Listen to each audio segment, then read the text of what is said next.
What's up, everyone? I hope you're doing excellent on this Friday evening. It is Friday, February 7th. This is Raphael Garcia here for episode 44 of the Let's Talk Wrestling podcast. As always, thank you for taking the time to listen to this show. As always, you can find us on MMAratings.net. That's where all of our content goes up about mixed martial arts, sometimes pro wrestling and combat sports. You can go there to rate the fights, let us know how excited you are about upcoming fights and the fights that have just ended. You can catch us on MMA Ratings Net on Instagram and Twitter. And you can find this show and our other MMA podcasts on Tuesdays across streaming channels and different podcast outlets such as Spotify, iTunes, Anchor, and others. But again, my name is Rafael Garcia. You can catch me on Twitter at rgarcia_sports, where I'm usually talking mostly about wrestling, MMA, and other aspects of sports and sometimes political commentary across the world. So thank you again.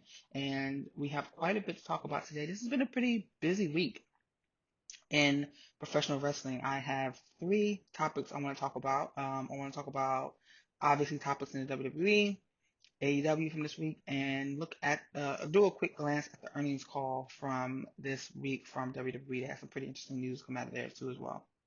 So from this week, Monday, I want to talk about the major topics from WWE. I have a couple I wanted to kind of point out. The first one being the, I guess, conversation around the women's, I'm not even going to say women's NXT championship, the NXT title involving Charlotte Flair, Rhea Ripley, and what I hope is a triple threat with Bianca Belair. So I wrote about this for Fansite at DDT, and it was clear that it was a topic that a lot of people are really talking about that we all hoped that Bianca Belair wasn't going to be overlooked in this situation. We knew that Charlotte winning the Rumble, people were wanting to see something new. They were clamoring for something new, and they've given us something new. They're giving us an angle between her and Rhea Ripley. But we know Ripley has a title defense against Bianca Belair on the 16th, less than 9 days away. So everyone's hoping that this doesn't mean that Belair is going to be overlooked. Well, it looks like that may not be the case because, as we all saw, Charlotte was on NXT this past Wednesday where Bianca and Rhea double teamed her and basically left her laying in the middle of the ring, which was the right call in my opinion. I thought for a second there they were going to have them knock Belair down and knock her out the ring and focus on each other, but instead they went in a different direction. And in going in a different direction, I believe they did the right thing in making both Rhea and Belair look strong in the situation. Again, I was concerned that I thought they were just going to have Ripley looking strong out of this, looking as a true foil to Charlotte Flair leading into WrestleMania, but instead they're putting all three of them in a solid place. Charlotte can give a little bit of the rub to Ripley and Belair and not be damaged from that. What I anticipate will happen is that the women's title match with Ripley and Belair will headline NXT Takeover Portland on the 16th, and it will lead to a non-finish with Charlotte interfering in some way, shape, or form. That interference will, what's the word, spill over to the other shows between Raw and NXT, and it will keep all three women ingrained in a storyline until Mania, where I hope we get the triple threat. And this is perfect, in my opinion, because we've seen that Belair, when given the opportunity, she shines. She looked fantastic in the Women's Royal Rumble last month, where she was in it for 30 minutes, throwing out 8 women. Well, she stole the show, in my opinion, the whole show from start to finish. We've seen her shine in other pushes that she's gotten over in NXT. We've seen her shine even back at the Women's Battle Royal at WrestleMania 34, I believe, or 33 maybe, where she did the 450 splash off the top during that match. So she's not a slouch in any way, shape, or form. Yes, she's still new to the game. I think I'm not sure how long she's been in, but she's a performance center product where she's been brought up through there. You know, she didn't come through the indies or anything like that. And she's been doing the damn thing. She looks good. She looks so much the part that I believe that people are excited for and they're ready to get hype for her. And Alex Palowski over there at Fightful had a good point that there's a groundswell of black women who are watching wrestling who are ready to get behind a woman of color, a woman who looks like them, getting pushed to the forefront and like, getting pushed to the forefront and staying in the forefront. And Bianca can be that person. She's always wearing like the t-shirts to talk about melanin, to talk about black on crack, et cetera, et cetera. And like those are sayings that black people know.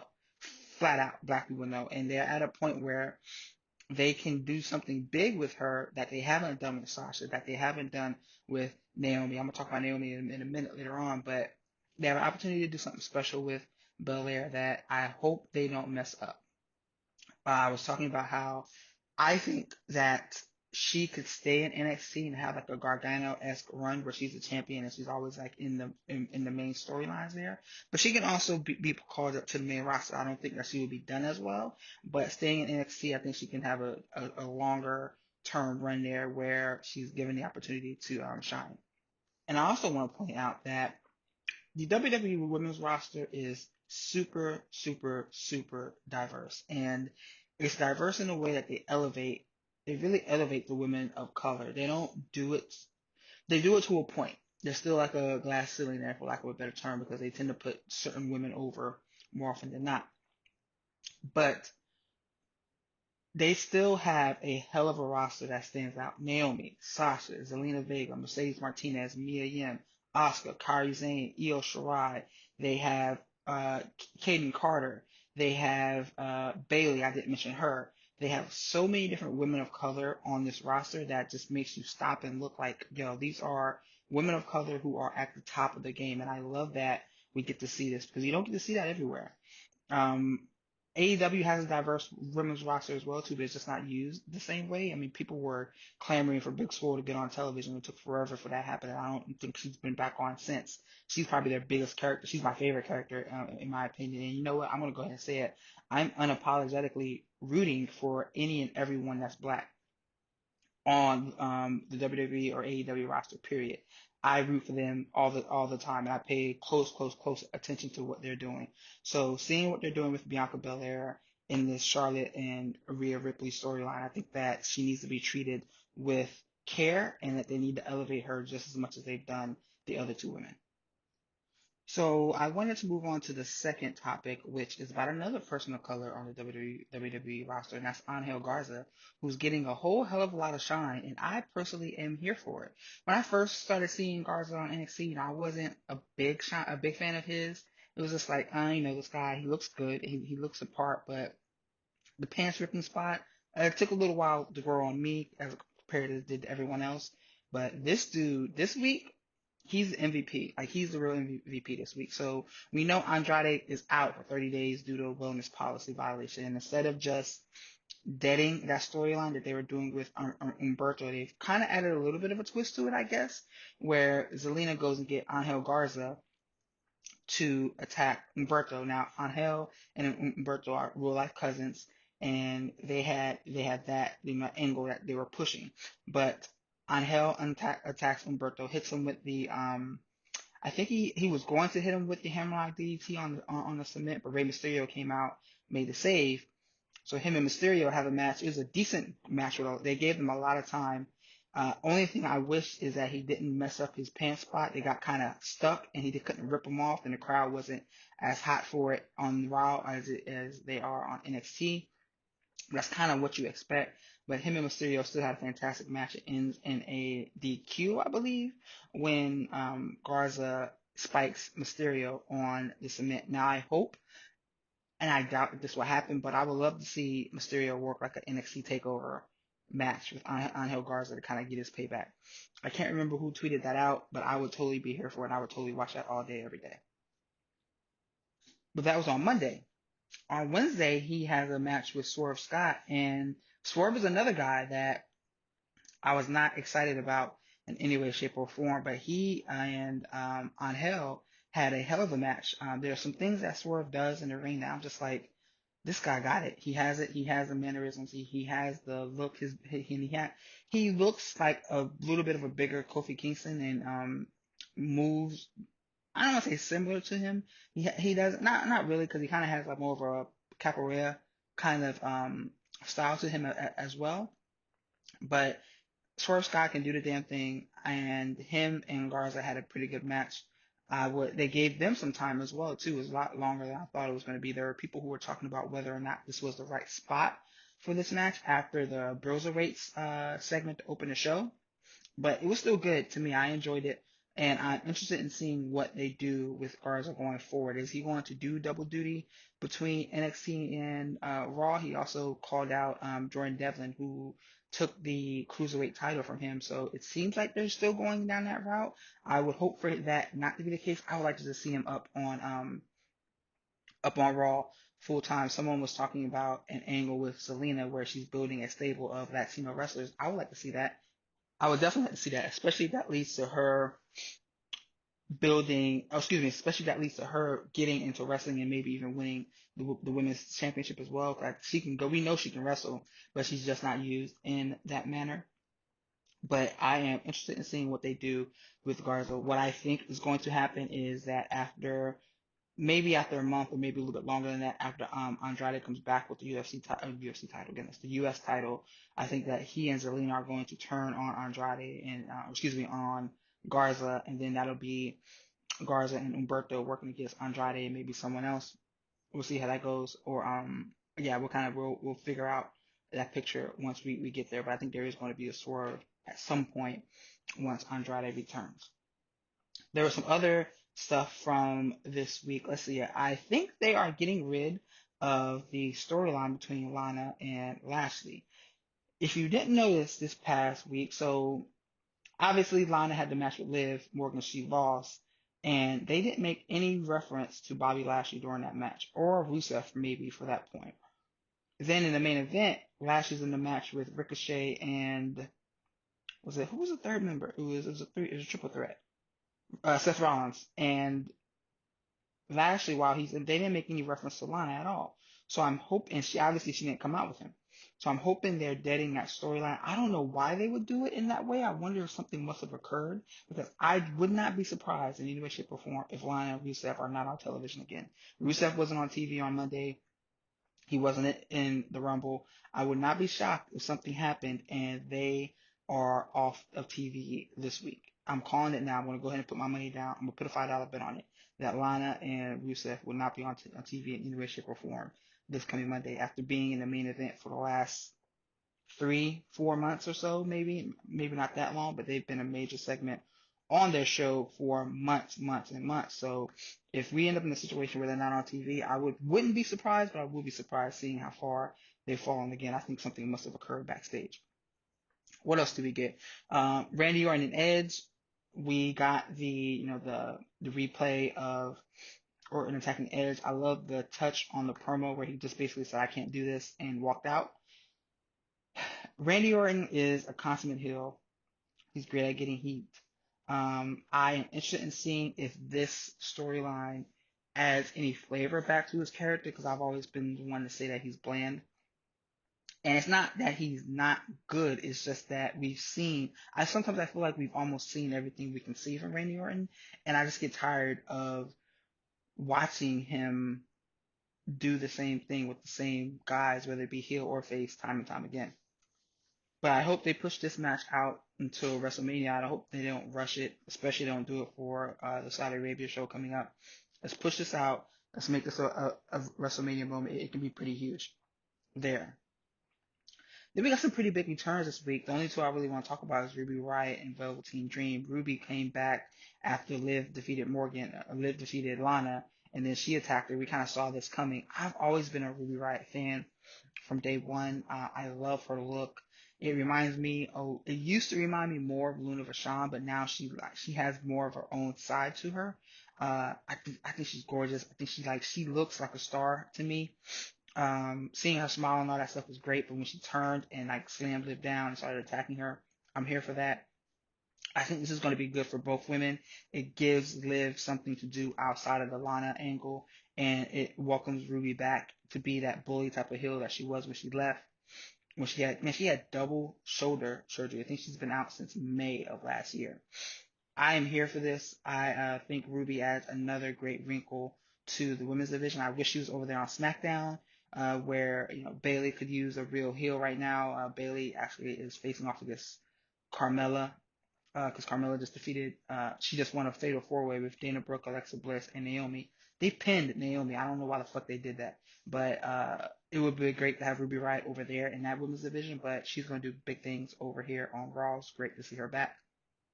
Then we had Velveteen Dream. He returned to NXT looking great. I mean, his mannerisms, his facial expressions are excellent.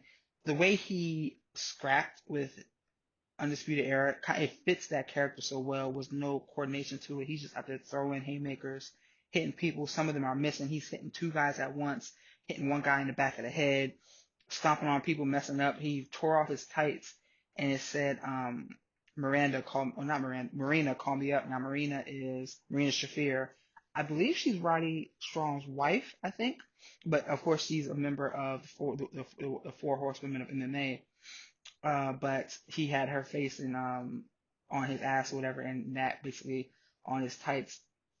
So he's clearly going to get a match with Roddy Strong probably at Portland as well. I haven't heard anything about it being for next week, but it's still early. We could see something before then. But those are two huge returns that I'm here for both of them. I'm fans of both these individuals. I think they're going to add some interesting wrinkles to the storylines that they're being thrusted back into. So I want to move over to talk about topic number 2, which is AEW from this past Wednesday. And there's 3 big points I want to talk about on this show. One was the Adam Page angle. They're getting me invested in Adam Page. I was not a fan of him originally. I didn't know much about him before All In, and the match with Joey Janela at All In was just it was crazy, but it wasn't enough to get me excited for him. And then seeing what they've been doing with him since AEW started is like, okay, I get, he has the look. I see why they're trying to put him over as that guy, but it just didn't work. But this alcoholism storyline is interesting to me. And I wonder who are they going to turn, because you can go one or two ways with this. If they turn Adam Page as an alcoholic who then turns on all of his friends, I think that is the wrong way to go, because alcoholism is something that I think could get sympathy play for Adam Page if his friends turn on him because they're tired of trying to support him through his alcoholism. I think that makes his friends look like real shitbags, being the Young Bucks and Omega, and it will make Page look like a real babyface. I think that with him and Omega being the tag team champions, if they lost the belts because of Page's actions and the team turned on him because they've been trying to help him for so long and they finally they snap and they turn on him, I think there's an opportunity to kind of get some positive heat behind Adam Page. But this is the snippets that I guess the taglines above their walkouts are hilarious. This past one said that Adam Page that doesn't like this theme music, and then there's the other one where it was Adam Page, he's been drinking. It's hilarious. So they're playing this angle up. I hope that they take the story in the right direction. It'll be interesting to see what happens from there. And then the other topic I want to talk about from AEW, my boy, Pac, he's just out there being a bastard, doing bastard things. He, right after the segment with Adam Page and the Elite, where they lost to the Butcher and all those clowns, he is on the big screen threatening Rio. He makes it seem like he's threatening Rio to get to a match to Omega, but then he's like, I would never lay my hands on a woman. Then he points over his shoulder and says, she will. Nyla comes running through, attacks Rio. She goes to powerbomb her on through the table, but she doesn't go through the table. She bounced off that joint, and it sounded like a sick thud. It looked like it hurt, but I'm guessing Nyla is now the number 1 contender for Rio's Women's Championship. I believe Nyla is going to be the one to take the title off of her. A lot of people are pushing for that, and I wonder if that's going to be the angle they go, because I thought they were going to put the belt on Britt, but now Britt is a heel, so you're not going to have, well, maybe they will, I don't know. But I wonder if they are going to find a way to book Britt and Nyla in the future. A lot of people are over Riho, for lack of a better term, because she hasn't always been around. She's been, people talk about her size, et cetera, et cetera. I think there's a larger conversation that needs to be had around that because she's shown she can wrestle. I like watching her wrestle. I like her character. I like what she does in the ring. But the hate that she's been getting has been kind of questionable at best. But I do think that they're going to put the belt on Nyla and go in that direction. But don't forget, like I said, all of this was about Pac getting to Omega, and I'm here for it all day, every day. I think, are they 1-1 against each other? I believe they are. And I think the next one next week is a 30-minute time limit match. That may be enough to get me away from NXT for the evening just to watch those two go. So we'll see how that goes. Then the other angle on AEW from Wednesday was the Cody Rhodes main event segment. Now, this wasn't a match at all. Basically, everyone knows Cody's been trying to get a match with MJF. MJF basically, so he said he'll never wrestle him. So one of the stipulations came up where he has to take 10 lashes from MJF. So MJF makes Cody. There's so much to really unpack here. That was so great. MJF makes Cody take off his own belt to whip him with, and multiple guys get a shot at whipping him. If you haven't seen, go look across social media. You can find it on Wrestling Inc.'s Twitter. I think Sean Ross Sapp tweeted it out. I believe Cody may have sent it out. AEW may have sent it out. The images of Cody's back was disturbing. I want someone to take that picture and put it beside Daniel Bryan's back after the Royal Rumble, and I want to know whose looks worse. And I'm sure it's probably gruesome to look at, but they both took a hellacious ass whooping. Wardlow tried to kill him with his swipes, and the way people were coming out trying to talk Cody out of it, he kept pushing through, pushing through, pushing through. His wife came out, she was hyping him up, letting him know, hey, why you're doing this. He said, all of that is the type of storytelling that WWE has been failing to capitalize on for so long. That is the type of storytelling that WWE has been missing out on, and it's prevalent. I'm not saying I want to see those type of segments from WWE because they haven't been doing them right. We'll get like a contract signing or something like that. We'll get like the Lana wedding or something like that in the main event picture that just sucks and people are like, what the fuck is this? AEW is doing it right. They're telling stories and they're telling them in the right way. The ratings this week was 918 to 770 in the favor of AEW, and they're getting people invested. This got me. I'm going to watch whenever MJF and Cody finally get into the ring together at some point in time. Like I said, I wrote about this weeks ago, back when they had, what was our last event? Full Gear, maybe, that MJF should not have turned when they did. I would have, if I was booking it, I would have wrote it out for a year. I would let them have tag team reigns together. They would have been best friends. Then the turn would have come. But they're doing what they need to do, and it's working because Cody is the most over guy on the roster right now. And I would have never thought you would ever say that at any point in time.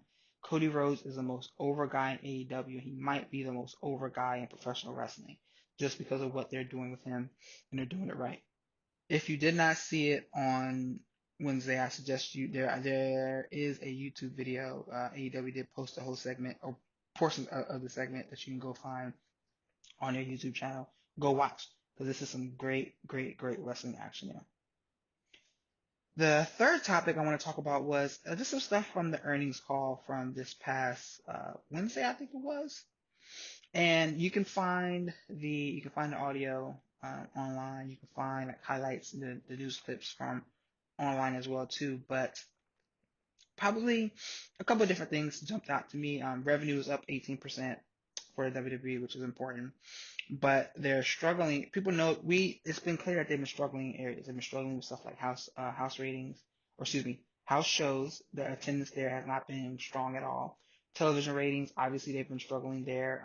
With Fox, Raw, even though the content on Raw has been great, the ratings they haven't grown as much as they would like.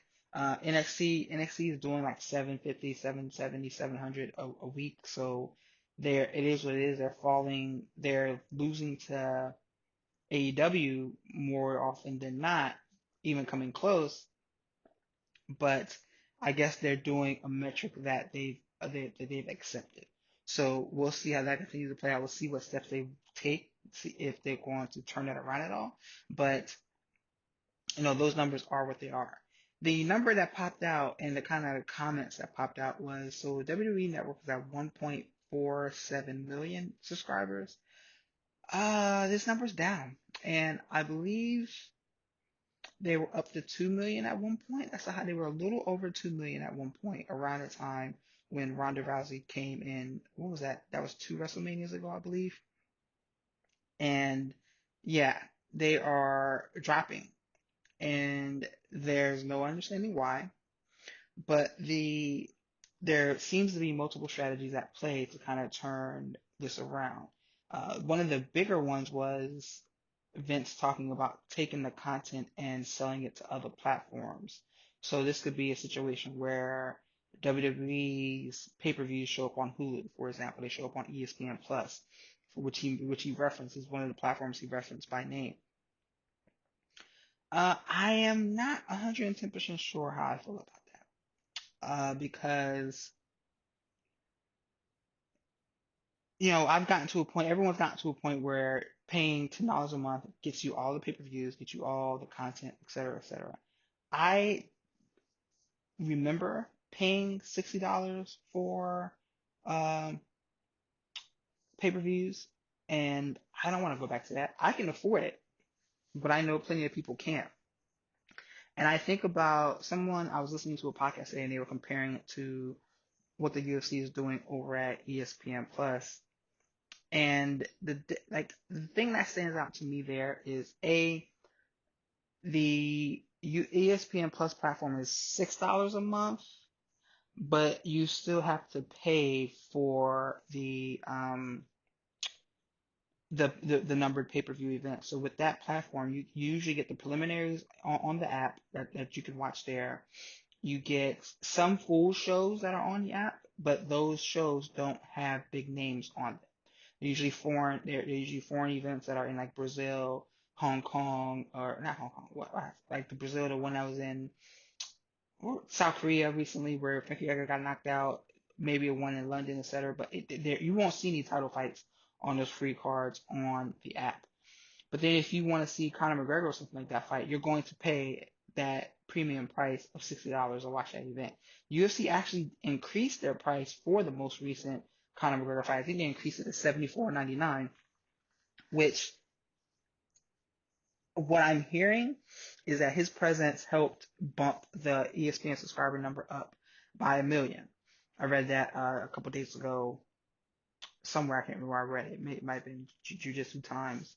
And what's unfortunate is that the WWE doesn't have a star like that anymore. They had Ronda Rousey, but I don't think she's going to push those type of numbers. Brock Lesnar isn't going to push those type of numbers anymore. John Cena ain't walking through that door, and he's not a big enough star, in my opinion, to do that. So I don't know how they could mimic that, but I, for one, would not be a fan of going back to the model where you're purchasing uh these major pay-per-views. I'm not gonna lie, I would do it, but I wouldn't be the biggest fan. I am more of a fan or of the idea. I think they were creating paid tiers where some members pay more for more content. I would have done that, but I'm interested in seeing where the situation goes because it's going to have long-term implications, and there's going to be major blowback whatever they decide.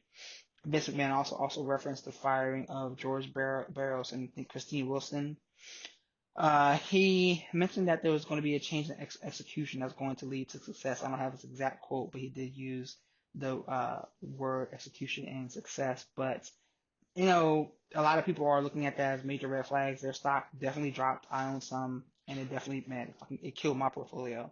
But it'll be interesting to see what changes come from this. Firing two individuals that high up at the same time definitely is alarming. But I think they both got 7-figure severances, so there's that. Don't cry for me, Argentina. But there is definitely some additional story behind that that's going to probably be revealed over time. So those are the major topics I wanted to talk about for this episode of the podcast. I definitely wanted to take a moment and thank everyone for all of their support of episode 43. I was surprised that there were more than 1,000 listeners to the show. I think that episode is closer to 1,200 listeners, which is the biggest or the highest listened show on our platform ever. So I want to thank everyone who took some time to listen to that show. We will be doing more recaps of major pay-per-views right after they're done. We're going to do one for NXT Takeover next week, 2 Sundays from now. We're going to do one for AEW Revolution on the 29th, hopefully, if I don't have to work that night. So we're going to continue doing those because it seems like people do respond.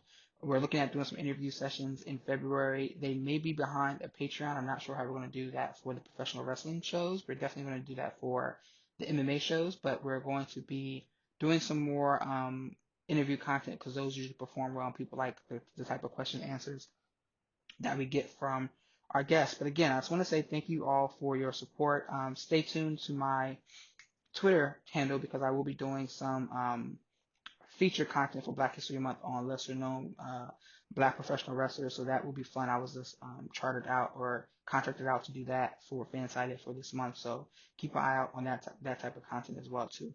But all in all, as usual, thank you all for your continued support. You can go to MMAratings.net to catch our content there. You can find us on YouTube at MMA Ratings, Instagram and Twitter at MMA Ratings.net, and across all various streaming platforms to Spotify, Anchor, iTunes, etc. Just search for MMA Ratings and always come back to the store content. We'll be back on Tuesday. Schwan and I will have another podcast about MMA, and then this show will probably be back either Thursday or Friday. You can find me on Twitter at rgarcia_sports. And thank you all for your continued support. Have a good weekend and be safe.